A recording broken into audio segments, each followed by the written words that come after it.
నమస్కారం అండి. నా పేరు doctor Sunil Reddy, consultant neuro psychiatrist and sexologist at treatment range hospital కేబీహెచ్పి Hyderabad. So నేను ఫ్రీక్వెంట్గా ఎరెక్టైల్ డిస్ఫంక్షన్ కేసెస్ చూస్తూ ఉంటాను. బేసికలీ దీనికి గల కారణాలు అడుగుతూ ఉంటారు. నేను ముందు వీడియోస్లో చాలా వరకు డిస్కస్ చేశాను. కానీ రీసెంట్ టైమ్స్లో ఏంటి అంటే పోస్ట్ వైరల్ ఎరెక్టైల్ డిస్ఫంక్షన్స్ అంటే వాళ్ళు సింపుల్ జ్వరంతో బాధపడి ఉంటారు. దాని తర్వాత వాళ్ళకి అంగస్తంభన లోపాలు అనేటివి వస్తున్నాయి. అంటే పోస్ట్ కోవిడ్ కావచ్చు, ఈవెన్ హెచ్ఎంపివి వైరస్ అంటే హ్యూమన్ మెటా న్యూమోనియా వైరస్, వాటి వల్ల కావచ్చు, ఎనీ అదర్ వైరిడే ఫ్యామిలీ నుంచి కావచ్చు. బేసికలీ హ్యూమన్ ఇమ్యూనిటీ తగ్గినప్పుడు ఈ వైరస్లు ఇబ్బంది చేసి మనకు జ్వరం అనే ప్రాసెస్ ద్వారా కంట్రోల్ అయ్యి తర్వాత మళ్ళీ యథాస్థితికి బాడీ వచ్చేస్తుంది. బట్ ఈ మధ్యలో ఏమవుతుంది అంటే ఎరెక్టైల్ డిస్ఫంక్షన్ అనేది వస్తుంది. సో ఈ ఎరెక్టైల్ డిస్ఫంక్షన్ ఏంటి అంటే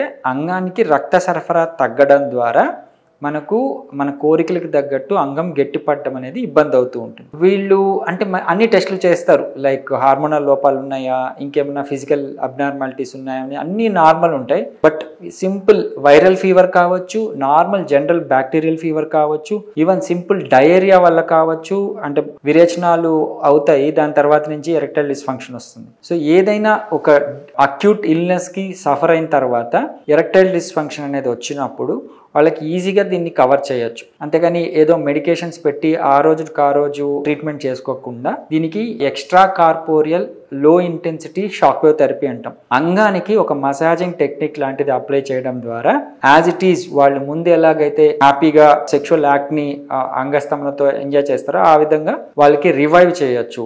దానికి ఏంటి అంటే ఇవి సెషన్స్ వైజ్ వాళ్ళకి ఎగ్జామిన్ చేసి నిజంగానే అలాంటి లోపాలు ఉన్నాయా చూసుకొనేసి, లేకపోతే వాళ్ళు ఏమన్నా మెడికేషన్స్ వల్ల ఇబ్బంది పడి ఉంటారా చూసుకొనేసి సింపుల్ బ్లడ్ టెస్ట్లు అంటే హార్మోనల్ ఎగ్జామిన్ చేసి వాళ్ళకి ఈ షాక్ వేవ్ థెరపీ ఇవ్వడం అనేది జరుగుతుంది. దీంతో యాజ్ ఇట్ ఈజ్ వాళ్ళు హ్యాపీగా సెక్షువల్ యాక్ట్ని కొనసాగించవచ్చు. బేసికలీ ఇది ఏదైతే ఈ వైరస్ వల్ల పోస్ట్ కోవిడ్ కావచ్చు, పోస్ట్ హెచ్ఎంపివిఎస్ వైరస్ కావచ్చు, మామూలు రెగ్యులర్ బ్యాక్టీరియల్ డిజార్డర్స్ కావచ్చు, ఎనీ అక్యూట్ ఇల్నెసెస్ కావచ్చు, దీంతో ఏమవుతుంది అంటే ఎమోషనల్గా స్ట్రెస్కి గురవటంతో పాటు అంగానికి రక్త సరఫరా తగ్గుతుంది. దాన్ని కరెక్ట్ చేయడానికే ఈ షాక్ వేవ్ థెరపీ అనేది ఉపయోగపడుతుంది. ఈ షాక్ వేవ్ థెరపీ తక్కువ కాలంలోనే వాళ్ళకి ఇంప్రవైజ్ చేస్తుంది. బట్ ఎటువంటి సైడ్ ఎఫెక్ట్స్ లేకుండా, ఇప్పుడు ఏదైనా చిన్న మెడికేషన్స్ అంగస్తంభన కోసం మెడికేషన్స్ వేసుకున్నప్పుడు వాళ్ళకి ఏదైనా సైడ్ ఎఫెక్ట్స్ ఉంటాయి. బట్ ఈ షాక్ వేవ్ థెరపీ ద్వారా నిల్ సైడ్ ఎఫెక్ట్స్ అనమాట. వాళ్ళకి ఫ్యూచర్లో కూడా ఎటువంటి ఇబ్బంది లేకుండా